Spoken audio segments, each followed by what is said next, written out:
All right, everybody. We got a gentleman that I met on Netrunner over on the GLC server. I saw him around, named Brad on GLC, and but the first time I really introduced myself to him, I found he was the patrician on Genteki, and then I found out that he was Brad on GLC.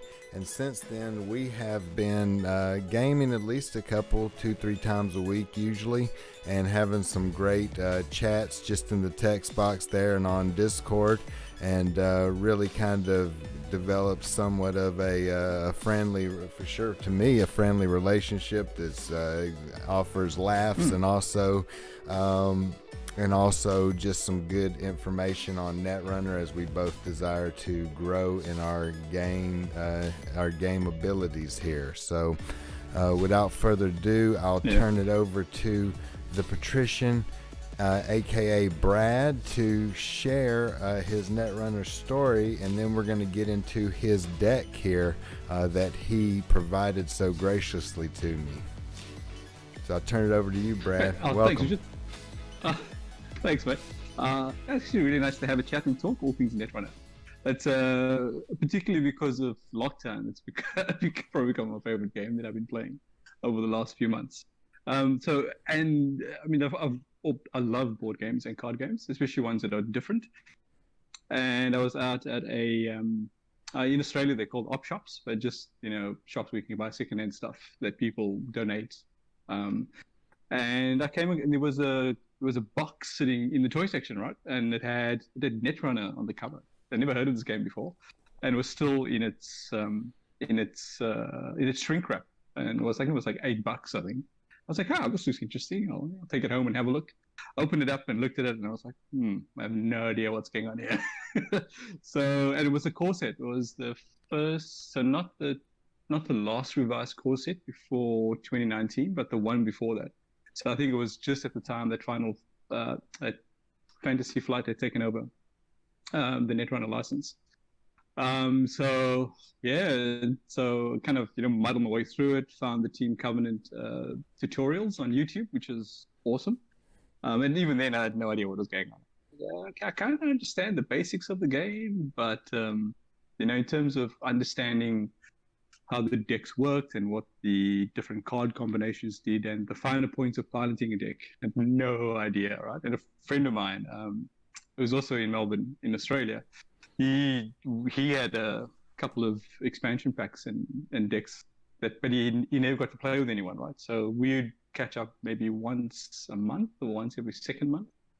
And we play and we try and build these decks. If I think about it now, what I was building back then, right? I'm like, oh my God, that's horrible. I had no idea what I was doing. But yeah, it was fun. And then so over the last few months, and probably since last year's, there's a game shop in the city, and it offered me in the city for work, and I'd stop in there and buy. They were selling their old data packs because it'd been discontinued, so they're selling all stock. So I just go in and have a browse and pick up a couple of data packs. So and then with lockdown, the Melbourne community, a Netrunner community, posted on the Facebook chat that they were switching to Discord and they were going to run some games in Genteki. Didn't know what that was. After Genteki did .NET, and I was like, oh my God, what is this? I have no idea what's going on. And there were all these new cards, right? So I mean, there were cards. There's a large part of the card pool that I'd never seen before. And I kind of, about April, I think March, April, I jumped on, signed up, and then just didn't do anything for a couple of weeks. And then with lockdown, with this friend of mine, we were like, well, let's just try, Genteki and see what that's like. And I jumped on, and it was hilarious though, because I had no idea how the site mechanics worked. What you're doing when the auto prompts didn't work. Had to add tokens. Had to undo a click. Was you playing in real life? You're just gonna pick up the card and put it back in your hand. But how do you do that virtually? So I felt like a real noob, right? It was hilarious. You asked me my age earlier, and 49. So I feel like a granddad just rocking up to play this game that all the kids are playing. And it turns out it's not. The community is quite diverse. I think people have been playing a lot longer, obviously. So, but it's been really cool getting to meet lots of different people, especially yourself, just from across the world, being able to talk to people in Italy and in there are two guys in the GLC from not Argentina. I think it's Argentina. Yeah. Hmm. So it's quite diverse. So and then there was one of the regulars, Valkyrie's Gaming. He was really good in helping me understand the mechanics of the game and understanding what goes into building, not just building a deck, but understanding how your cards work, and just sort of getting me around the basics of piloting. And then probably since about April, I think I've been playing on Genteki a lot. I looked at my stats the other day, and I've got like over 700 games. Since April. Yeah, you told me that. And I probably You told me probably that. won like 30% of them, which is hilarious. But one of the things I love about the game, well, a couple of things. One is that yes, it's a set deck that you build, but in terms of the complexity dynamics, it varies depending on the person you're playing and the deck that they've built. So even though you know what cards are in your deck, depending on the shuffle you get, you don't know what you're going to draw. And that changes the card combinations and what the play is as well. So it's not like a set game where my eldest, he loves Marvel Champions, so we'll play, and that's pretty static. So you have your deck, you have your board state, the villain has a round, and they do stuff, and then so it doesn't change as much. Mm-hmm. But with Netrunner, that dynamic is constantly shifting. Oh, so yeah. I love that element to it. Yeah. And the deck building, I love the idea of deck building, but my deck building's pretty crap as well. So Yeah. it's always good to be able to talk to. And there's a couple of people on GLC that have been really helpful. I mean, Black Cherries, I know that you interviewed him in your last video, Yeah. and he was really helpful, particularly when I got into the modded tournament, modded format. Again, like trying to understand new cards, trying to understand the card abilities and what happens when you play them. And he was particularly helpful in helping me understand that, helped me improve my game. So, you said, like, if you want to send me your videos and then I'll send you some commentary. And I was like, oh, that's really cool, right? And I sent him a couple of videos, and he'd send back, like a Word document on what plays could have been made at, on what turn, etc. Wow. So and that was immensely helpful. So I love it. I love playing. It keeps. I think I'm pretty sure. At my advanced age, it'll help. Delay the onset of early dementia in my 50s. So that's one of the other things I tell my wife when I play Netrunner. I think it 2 does. hours Though. in, I'm like, no, this is helping me. Yeah. No, I mean, I think they've done some studies that show that it helps with your, some of that stuff in older ages, just like reading does, just using your brain instead of passively watching TV. So Yeah. I take pride in that, and I'm trying to not only have fun, but hopefully help my mind be sharper as I get older as well, right? So. Yeah, absolutely. Yeah. Oh, yeah, especially when your brain's always churning over your last game, right? Yeah, this thing, if you want to sleep, Netrunner is not the game for you. It doesn't help you fall asleep, right? No, it does not. No, I think keeps about you it. awake. Yep, for sure. Yeah. Well, that's awesome. So let's get into this deck here again. You was playing it against me at one point, and then I ended up saying I really want to learn how to play some of these up face agendas here. So can I get your deck from you? So you shot it over to me, and I decided to go ahead and play it during the modded tournament to challenge me to step outside of my comfort zone. And so I figured I'd bring you on here because I'm not piloting it very well, honestly. I'm currently 1 win and 3 losses with it. So I haven't quite figured out what it's trying to do here. So before we get started, that's what it's trying to do. Yeah. Before we get started, let me just say this. If anybody comments and has suggestions for how to make the deck better, this is the modded format, so you will only be able to choose from System Core 2019 and the Ashes Cycle.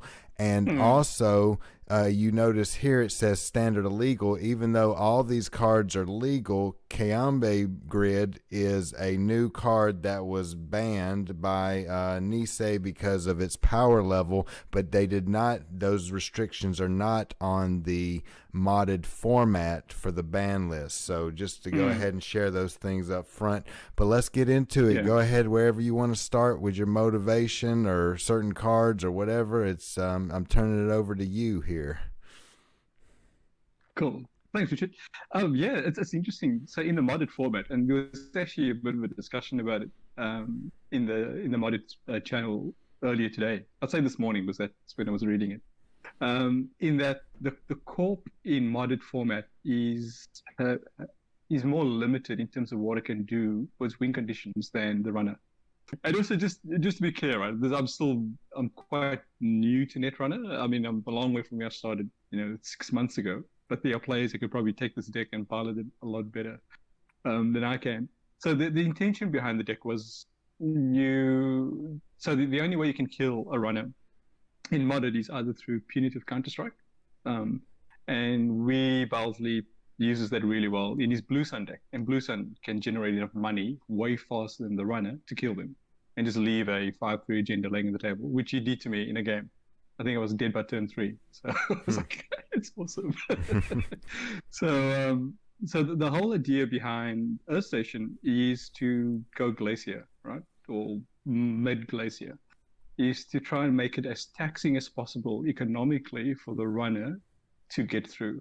And the advantage, obviously, with Earth Station is that once it's flipped, it's 6 credits to run the remote.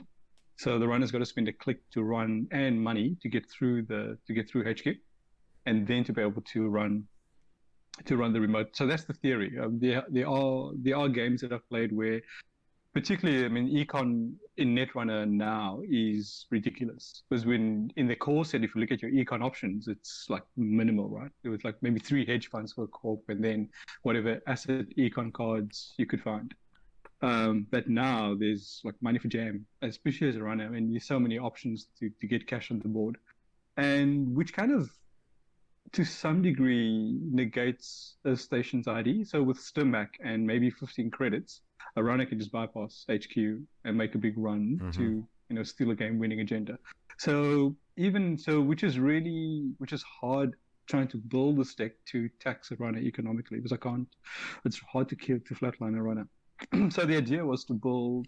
So for example, if you look at so Kiami Grid is good, right? Which is I'm glad that it's not illegal because wherever that's installed, in whether it's R&D or HQ, which is generally where I try and put Kiamba Grid, it just and layer the ice. Even if I don't raise all of it, it's 2 credits for each piece of ice for the runner to get through. So to tax them out. So the one that's the one plan. The other plan is I tried to find the best ice that I could in the modded format. So luckily, Gold Farmer isn't banned in modded, right? Which is awesome. So I've thrown in 2 Gold Farmers. Now, if you look at Gold Farmer and Afshar, for example, which is as a 2 credit tax, you put that on HQ with a Kayambi Grid. That's two, and at least with those 2 pieces of ice and Kayambi, that's 6 for them to run to get through. So the whole idea is to try the win condition is to score out the 7 points, but to make it as expensive as possible for the runner to get the agendas that they need to win. And the ice, I mean, probably the most taxing ice would be the archers. So I'll put 2 in there so I could find one early on. But it doesn't help where if you have an archer down and you can't score an agenda, which has happened to me, right? That is just like, Yeah. it's painful. Uh, the other what in an earlier iteration of this, I had the Ash upgrade, which is you can trace 5 before the runner can access cards, and that actually in one game that worked really well because the runner was really poor, and because I had Ash installed, I think it was in HQ or in R&D they couldn't. It became really hard for them to be able to get in, which I was great because I locked them out of HQ. And then there's no assets except wall to wall, and wall to wall is an obvious choice because you get to draw, place an advancement token, and pick up a credit if you need to, right? So the most of the ice is advanceable. So Colossus is advanceable. Horton's advanceable, and Afshar or Arquette actually. Arquette, and Arquette's awesome. You throw Arquette on a remote, as well as on R&D. Every time they run through, once you got the three counters on it, it gives you an extra counter. So if there's a Colossus down, or if there's an agenda sitting in the remote, it just gives me a token. And I've had that happen in 1 or 2 games where that's paid off having Arquette in. And it's once, and with the 3 tokens, I mean, it's a 5 strength. Yeah. Which makes it a bit more expensive to break. And Spiderweb is there for early boomerangs, right? For those annoying criminals. And the agenda suite, I think at one point I had 11 agendas, so the density was pretty thick. And I would draw, I don't know what it is. I don't know if it's just when outplay or if it's just the shuffle for modded core. But I've lost count of the number of times I've been flooded. And even with the mulligan, the hand just gets worse. So no ice and agendas and maybe, econ operations, which is just annoying. So I tried to trim the agenda suite down to get to the 20 points, but to have as little as agendas as possible. And the STS drone deployment is particularly good because you don't have bin breakers. So, the Anarch, MK Ultra, and Black Orchestra and Paperclip that they can pull from the bin. So there's an advantage. So that works really well because if you pull in an early STS and the runner doesn't have a program down, it gives you a bit more breathing space to score a 5-3 out. And Lacosta, I mean, I love Lacosta. Most of my decks run Lacosta grid in it, right? And Lacosta in Earth Station is really awesome because it gives you that free advancement every turn once it's in. And you got 3, so if the runner's going to trash it, they're going to spend 4 to trash it, and you just install another one. Yep.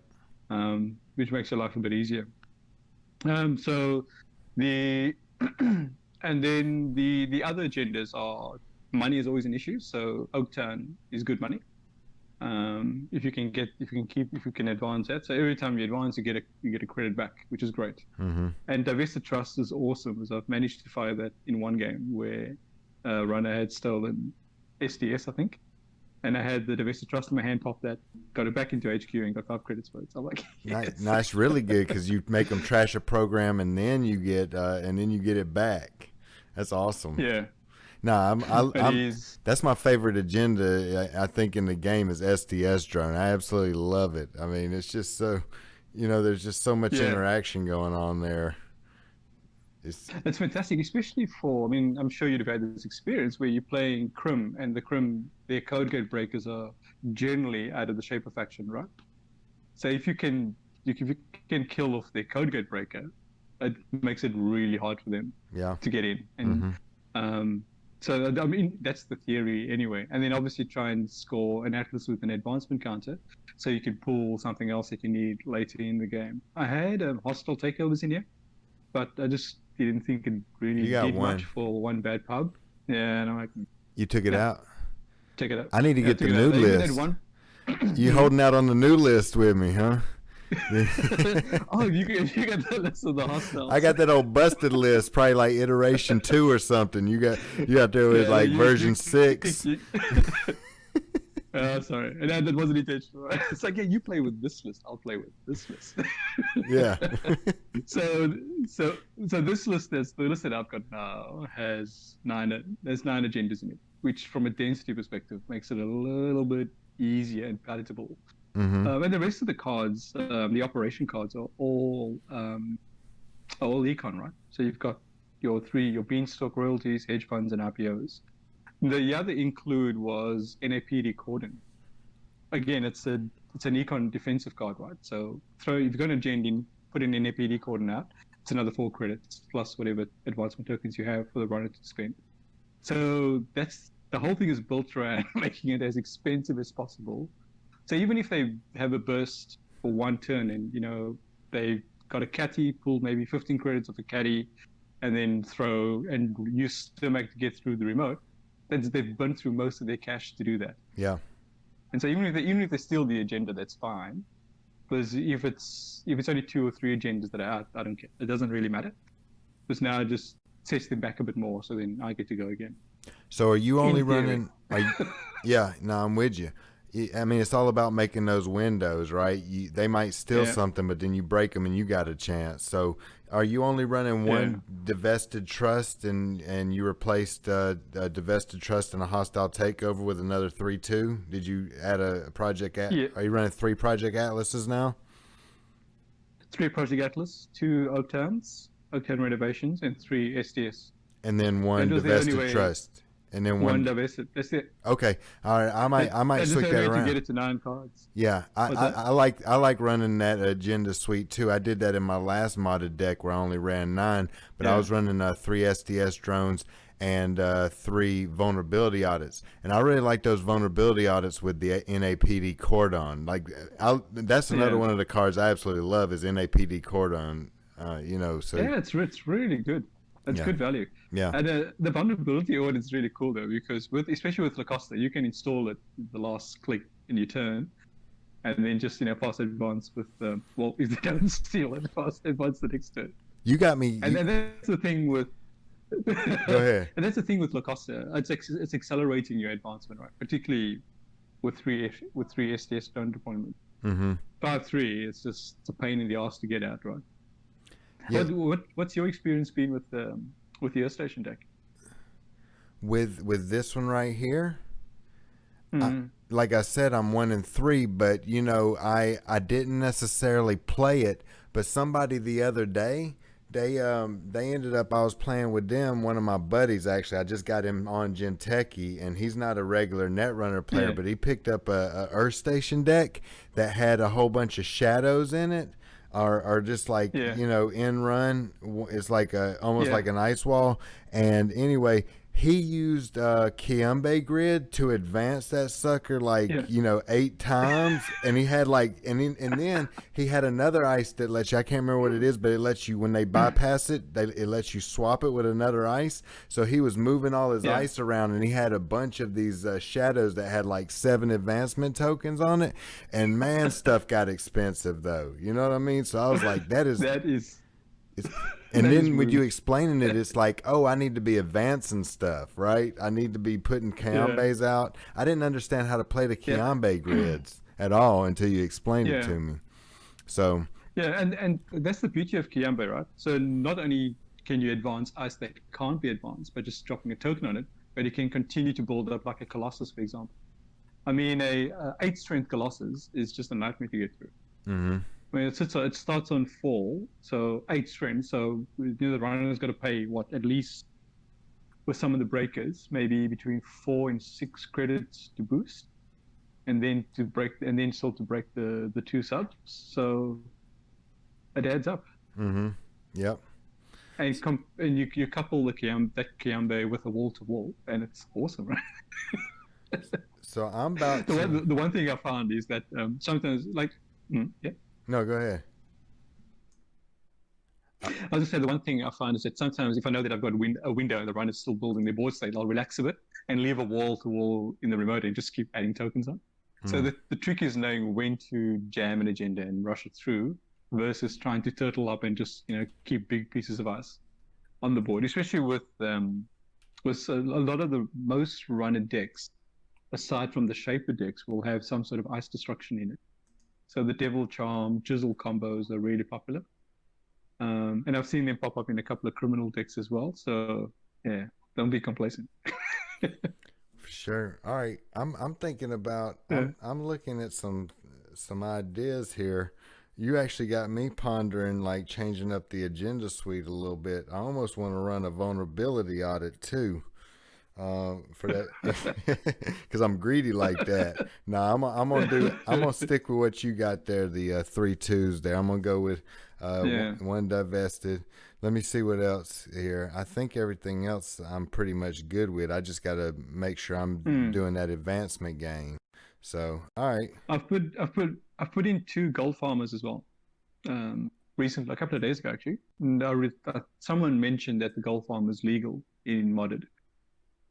So I've thrown in 2 gold farmers. So What'd you gold replace farmer it and with? Afshar. Hold on, let me move this here. What did So I got two I might I got 2 Afshars, 3 Akets, hmm, 1 Archer. You said you bumped that up to 2? 2, yeah. Hmm. See, now I'm gonna have to give up a 3-2 or a 4-2 for that archer now, though, right? Mm. Because you only got one divested trust in there. Yep. So it should be just one divested trust, two outturn, Yep, three atlas, yep, and three SDS. Gives you 9 agendas. it does. And so you're willing to trash Yeah. 2 of them now, huh? No, because I've got and the only assets I have are the three wall to walls, Well, I'm and talking then the about the res icy. archer. I mean, the res archer, you got to trash your Oh, agendas. yes, you do. So, but I think with the archer, the idea is never to raise two. It's to at least it pushes up the consistency of at least finding one early enough I to see. make use of it. I see. So you just want to I mean, find to one. raise, yeah. Or you could raise two archers. Yeah, yeah. So, I'd rather not. I rarely res No, one. I'm like I said, I'm no, greedy. I'm trying to get it over with as soon as possible. I'm like, I don't want to go backwards here. yeah, yeah, exactly. And I don't think you need to raise two archers. I Yeah, think the second one is just you're just trying to be funny now yeah. to raise the second one. Yeah. So Colossus here. So which ones? So I got 2 Colossuses, 3 Whoredoms, Hmm. 2 Ice Yep. Walls, 2 loot I took boxes. I took the loot boxes and the ice walls out. All of them, all 4 of them. All four of them. What I did was, and this was so in there's a the Australian and New Zealand players have another channel that where we talk all things Netrunner and deck building and stuff. Mm-hmm. And someone was talking about using Rhyme in a Glacier deck and how it really changes the numbers, particularly for Anarch runners, on the what the cost is to break ice. So I've included 2 Rhyme, and what I've been doing is putting the Rhyme on either HQ and R&D or one of the centrals, and the remote and the remote server, because it takes for example, a spiderweb is strength 2 with the 3 subs, right? And with Corroder it's like 3 to break. But if you have Rhyme on the same server that you've got the spiderweb, it's now a 3 strength. So it's like 1 credit more to break. So Mm-hmm. you got to pay to boost your Corroder by 1, and then pay the 3 to break. So it's now a 4 credit break rather than a 3 credit break. And if that's just the 1 ice on a 3 deep server, it increases the cost for each piece of ice. And Rhyme was, I know it's interesting. Was a couple of runners were like, Rhyme is, it's not worth it. It's not worth it. It's a crap card. It doesn't do much. But in the Glacier suite, particularly in this format, it can actually increase that. So if the idea is so for this deck for me is about making it as expensive as possible for a runner, and Rhyme just adds to that cost. So it increases the strength of each piece of ice by 1, which means you need to pay more money to break your ice. Right. And then if you have Rhyme on a server with Kayambe at the bottom, so you're now going to pay that tax as well as pay the 2. Well, that again, that's the theory. Yeah. No, I'm with you. Now, yeah. Now, are you predominantly playing your Kiambe grids on your? Are you wanting to put it on headquarter? Or are you wanting to put it on your remote server predominantly? And when do you decide to go the other route? So that's a good question, right? So because you've got 3 of each upgrade, if I pull a Kiambe early enough, I'm okay with putting it in the remote to build up tokens on the ice there. But generally, I'll save it for centrals. So HQ, because that just makes it quite expensive to run HQ, because they need to run HQ to flip the ID, right? If it's flipped over, so that you pay 6 to run the remote, and R&D. So it also again just makes it more expensive. So generally, that's where I've been using it, and then drop the Lacosta in the scoring remote. Right. So you're running 2 gold farmers and 2 rhymes right now, then? Yep. Okay. All right. Doesn't work. Yeah, it's not a bad combo. Yeah. Or not a bad include the and gold farmer with Afshar on HQ. Just those 2 alone with a Kayambe grid. Hold on, I'm sitting on. Oh, you got rid of the ash because of the influence, huh? Yes. So what did you replace the ashes with? I added a 3rd Kayambe and a 3rd Lacosta. I already got the third, so I'm gonna add the third Kiambe. Now Mm, I need one more card here. So I got 3 of all your operations is good. I got the Kiambe mm-hmm, and the Lacostas. We've got the agenda mm, suite. The wall to walls maxed mm-hmm. out. So you obviously must have added Yeah. one more of some of your agendas, huh? Uh, Dude, I've got 18 agenda, 18. I've got Ice. 18 ice. Yeah, So I've got excuse me. 9 agendas, 18 ice. Yeah. Yep. 3 assets, Mm, 12 operations, and 6 upgrades. that's the one. Yep, but I only got 48 cards. Is Yeah. that So is yeah, that this enough? is a. Yeah, that's right. So modded is Earth Station is a 45 card deck. Uh-huh. So 40, 40. And I also thought, adding in 2 extra, whether this is right or wrong, because I've been having issues with agenda density in a sport in a 46 card or 45 card deck. I thought, if I add 2 more pieces of ice, because I can go to 49, it spreads it out a bit more. Yeah. Because I've been having issues. The last few games, I've had issues with being agenda flooded in the first 4 to 8 rounds. It just makes it really hard to defend and to try and score out agendas. Hmm. So you're good with 48 cards then. That's what you're running, huh? That's what I'm running. Okay. We'll see how it goes. It was I added in, what did I add today? I added in, I put the two Colossus back in today to take it up to 48. So we'll see if the theory works. Was the theory in deck building and how it actually plays out? Oh yeah. No, for sure. Things. I like the idea of it. Now that I understand what it's trying to do, I feel like I might can go out there after a few games and start to become semi competent at piloting it, right? So we'll see about that. But no, I'm glad I'm glad I got the good version instead of that old garbage version you gave me the other day, trying to hold me down out here, man, trying to keep me down. Yeah, it's the only edge that I have, right? I'm so horrible in Netrunner. It's quite it feels pretty cool that you picked up the list and want to play with it. Because I've had so many people help me over the last few months to help me understand deck building and the finer points of piloting. Which is pretty cool. And even I think you asked earlier about where the placement of the upgrades. So something I'm learning at the moment is when to play the upgrade. And it really is, it's contextual in the game, right? So if the runner, for example, if the econ's not great, and I can drop I'm ahead in terms of credits, I will generally drop the Kayambe and then and then residents start putting the tokens on. So even if they trash it in the next 3 turns, I've gotten value out of it. And they've had now to spend money to trash that Kayambe, which just means they spend. The whole concept is to get them to try and burn through the credits, make it to slow down their runs. Then, yeah, I'm happy with that. Yeah, I mean, if you can get them broke, yeah. If you can keep them broke and spending all their money, and then you can make them and then you can SDS drone them and set them back on a breaker, you're sitting pretty good. You know, I mean, you got a good chance there. So I'm liking the idea. Yeah. For sure. Yeah, I mean, scoring a SDS feels pretty good though when they've got one break on the board. But if you can get rid of the one code gate in an Anarch or a Crim's deck, it's pretty cool.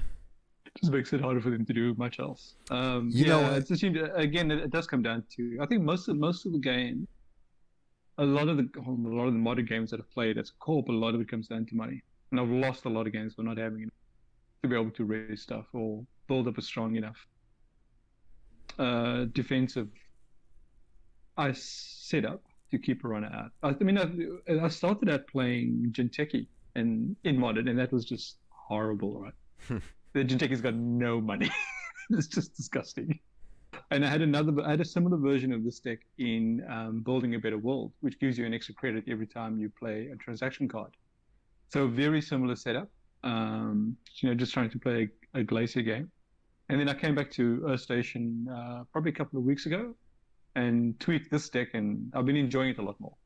Even though I'm not winning every game, it's a lot more fun to play.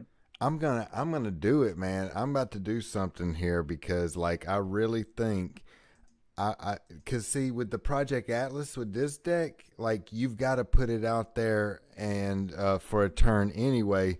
So I'm really leaning towards these vulnerability audits here. I'm actually going to have one less agenda. Let's see. Yep. So, vulnerability audit cost influence though. Very interesting. Yeah. So your Lacosta grids are taking up all of your. Hold up. So the Lacostas and your gold farmers, that's all your influence. Yeah. Three. I mean, you could go to two Lacostas if you wanted. If that is still in your game plan. Yeah. If not, you can. The only negative would be if I didn't get a Lacosta, but I think I'm gonna drop to two Lacostas, and run two vulnerability audits instead of three atlases, because like for me, I suck at using atlases anyway, and I never am willing to spend that extra credit to advance it to go and have the ability to go and get the card I want from R&D, which is really a problem. I mean, it's just my incompetence. I'm not sitting there talking about, the card. Everybody else uses it to full effect. But that said, like for me, I just want to pump that thing out there, especially if I got a Lacosta out, and get that 3 points instead of the 2 points, and then have one less agenda in the deck. So, but I am only running 46 cards now, which is interesting. So, I mean, I like your thinking behind the vulnerability order. I'm not sure what's happened to my video. Disconnected. Hang on a second. I'm back. Okay. Cool. So I like the thinking behind vulnerability audit, and I've even used it in my Polana deck. At one of the versions, I had a vulnerability audit, which was a nice, easy score with the Lacosta in the server. Right? Yeah. But yeah, try it out, man. See if it works. If you're not going to use the Project Atlas, and it reduces your agenda density and lets you play something else, go for it. Yeah. I mean, because I'm telling you, when I can put that thing out there and drop an advancement on it and then slap an NAPD cordon on there on top of everything else that's going on, I mean, and then you use Lacosta to get have an extra click on your next turn after you've scored it, so I'm wondering I've tweaked a lot of decks to their detriment, right? So I don't want you to think that I'm about you and me both, buddy. I'm taking good decks and turning them into shit. What am I doing here? I don't know what's going on. For sure. Yeah. Yep. So, but anyway, man, I'm gonna go ahead and get back to it. And actually, let me think. I'm playing my modded games, maybe even tomorrow night. I think tomorrow night. So we'll see. We'll see how it does. I'm still gonna have to do a little trial and error to figure out exactly what all you've been doing with it. But I'm excited. I'm much more excited to play this deck now, even though I was already loving the Earth Station thing, that whole 6 credits to run that remote. I love it. I just wasn't taxing people enough for doing it, so that's... Yeah, and something that I found, I'm sure you've had the same insight, is that I've added... Early on, I'd have a tendency to try and, especially if I have an agenda in my opening hand, I try and rush it out so they don't steal it. Mm-hmm. And I've learned to just relax a bit more and build up the central defenses, right? Particularly with HQ, there's no rush. Like what I've started to do now is, instead of dropping, if my opening hand is Ice and Hedge Fund, if it's a Chrome player, I drop, instead of going Ice R&D, Ice HQ, I double Ice HQ and then play the Hedge Fund. It's just like, well, if you snipe an agenda in your first turn, awesome, right? But it just prevents an early access into HQ. And what I'll do, particularly in the modded with Earth Station, I'll flip it within the first 2 turns, the ID, even if I don't have anything to stick in the remote yet. But it's the planning ahead. I'm not great at thinking that far ahead, but these are just the little things that just are helping me to get set up. And it's a lot of it with, particular for me, with the Earth Station deck, is just setting the groundwork for what I want to be doing later on. So depending on draw, I really try and do that. Try and set my board state up so I can start scoring an agenda safely and have enough money. And if I don't draw early econ, I'm happy just to install Ice and click for credits. And it's slower, but I've learned the hard way that trying to jam something out and then dropping to 2-3 credits just sets you back like 3 or 4 turns, right? Yeah. Which is not great because then you can't defend R&D or HQ with decent dice if you don't have money. Mm-hmm. That's interesting. So be patient then. Yep. No, and be okay with the agenda sitting in your hand. Sure. I've sat with like 4 agendas in my hand in some games. That's completely contrary to anything I've ever done with it, because normally I'm trying to rush, right? I want decks that are going to be fast because I don't want to hold on to them. So this one's going to really challenge me to be patient. 2 questions for you. The first one is at what point are you trying to win the game? Are you okay with getting into the long game? I guess especially in the modded, I guess we got to take that into accountability of it it being a modded format, right? But are you okay letting this one? You're preferring this one getting like late game, or where are you wanting to be at with this one? Yeah, I'm happy for it to go mid to late game, because what most of the runner decks that I've played against, their econ is crazy until the mid game. But once they've been through their liberated accounts and they've gone through 2 Stimax or some of the bigger chunks of econ, then it starts to die down. So it's not so much about what's left in the deck, and not a lot of runner cards have strong recursion, right? So they can't bring a lot of their cards back. So once they've gone through the econ, that's it. And this deck the idea is that it's built to last until the late game. So if you can get through that early stage and maybe lose 1 or 2 agendas, that's okay. But at some point they're going to struggle to run consistently every turn because they don't have money. Right. And even if they're using caddy, it takes you 4 turns to build caddy up to a point that it becomes usable. And then you draw that and you do a big run 1 turn.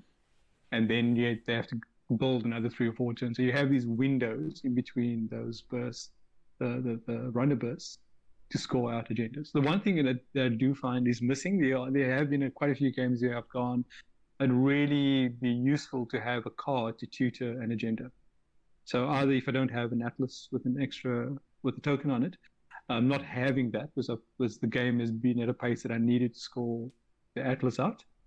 Not having another card to find an agenda like a fast track, for example, or digital rights management, slows you down. And weirdly, I've had a game where I've just been pulling to try with my board set up, and I've got money, but I can't find an agenda.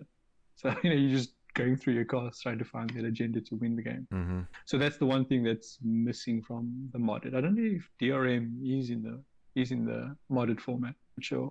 But that's influence again because it's an NBN card. What is that? What is that neutral? What is that? Fast track? Yeah, fast track. Is that in here? It's not, is it? Yeah. Oh, it is? No, I don't think it is now. Yeah, too bad. No, I don't think so. Because that's exactly what I was thinking about, to replace, Atlas, even though it still costs you a click. So my next question is this. I'm sitting on 46 cards, right? I got 46 cards in this deck at 20 agenda points. How do you feel about that? Do I need to add a couple cards to kind of pad this out? Because I've always been, I've always just went with what everybody else does at 49. I've never tried to go below that. So what are your feelings on that? A wise player once said to me, you got to play at least 20 games to a deck before to get a feel for it. So it's interesting. So 46, and I'm sure you know this, is it lets you find your agenda sooner. Mm-hmm. It lets you find the cards that you need a lot sooner. But it can also, you end up sitting with, like 6 of your agendas in your first 3 turns, which is pretty crap. Yeah. So you got to test it out, man. I've played with 46 and I've had agenda hell in my opening hands, and it's not great because it's hard to defend, particularly if you just. I've had games where I'm drawing to find the cards that I need to find ice or econ, and all I'm doing is pulling agendas. Yeah. And it's like, what are you going to do? Right. With maybe 1 or 2 pieces of ice or 3 pieces of ice out. So it's just, you got to test it out, right? The Sometimes good news it really is the algorithm. Yeah, that will be. I'll say this. I am only running 8 agendas, so that helps, right? 8 out of 46. However, with those vulnerability audits and the SDS drones, the benefit of the Project Atlas is there's a really good chance they would snag a 2, right? And now they got to score, more. They got to get more agendas to accomplish their end goal, right? Yeah. So now I've done kind of set it up with 5-5-3 or 5 3-pointers in there. That's challenging, right? Yes. Well, it's just 3 cards for them to win, right? Yeah. Yep. But it's So also 3 that's cards the for other me thing. too, though. even though the problem is like what you're describing in this deck is the first part of this game, you're going to probably be vulnerable. Like you're not going to do, there's a very slim chance you're actually going to do well in the first part of the game. So if they snag those 3s early, you're in trouble versus if they don't and you make it to mid game and you got everything iced up, then you're sitting good regardless probably. So it might end up putting me back at 3 Lacostas and then 3 Atlases here before it's all over. But hey, we'll test out 2 different versions of the deck and see who comes out better. There'll be no variability in our level of skill or anything, right? No, not at all.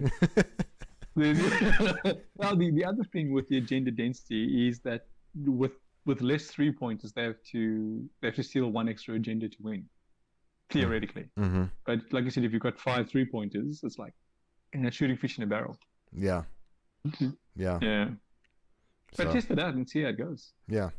Now I'll give it a go and I'll report back to my efficiency. 20 games, right?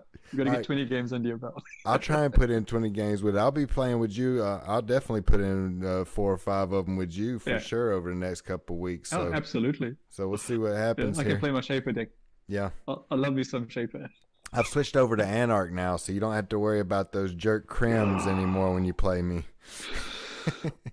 Yeah, Anarch's pretty cool though. I like Anarch. Yeah, me too. I'm liking it. Jerk crims. Damn Leela. I hope she gets rotated in December. She probably will. I've actually used almost predominantly Leela, so it's one of those things where it's like when you play against them, you hate them, but when you play them, you love them, and it's kind of like you're being hypocritical here. You know what I mean? Like stop being. You want to reap the benefits, but you don't want nobody else to reap the benefits, right? Oh my god! I know what you mean. I played so there's this throwback tournament that's happening in December that White Blade's putting on, and I've been playing a couple of throwback games with some of the guys in that group, and I played a Crim deck actually, which was so funny to pilot because I played against him and. This guy I was so annoying. I conceded after a while. I was like, it was horrible to play against. It was an ID that has been rotated actually. But when I played that same deck against someone else, I was like, this is awesome. How good is this deck? Yeah. Yeah. So you're playing in the it's the hemophilia tournament. Is that the one you're talking about?